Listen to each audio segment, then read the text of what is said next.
Magandang umaga mga idol. Ito po yung ating lulutuing ulam ngayon. So ayan guys, bawang sibuyas siyempre.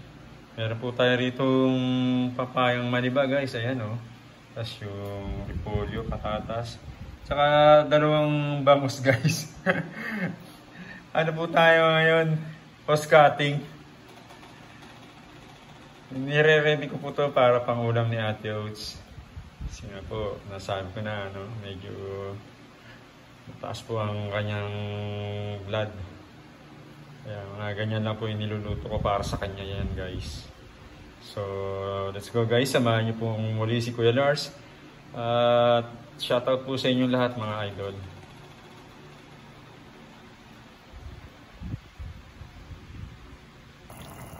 Yan na guys, nakasalang na yung ating suam na bangos guys, na may manibang papaya, repolyo, may halong sayote guys. Sayote yung tawag dito, kalimutan ko tuloy, patatas guys. Ayan guys, may bigan nyo to guys.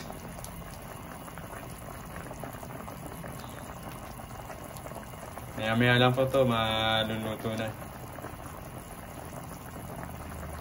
So muli po ingat-ingat tayo sa mga nagdadrive dyan, yung mga namamasyal, mga magdadrive mamaya pa uwi galing sa mga kanilang trabaho. Ingat po tayo mga idol at bago tayo ng haba ng pasensya.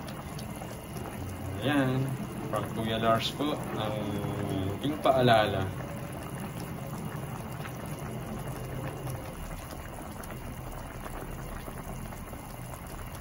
Good morning mga idol.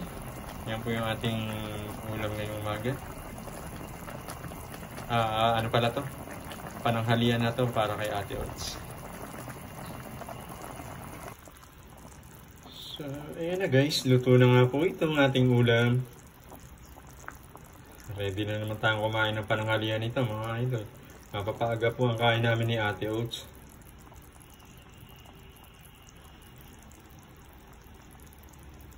Mali po, maraming salamat sa inyong panunood.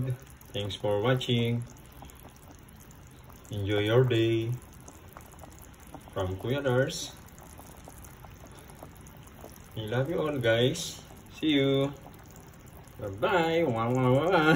May ganun pa si Kuya Lars mga idol, ano?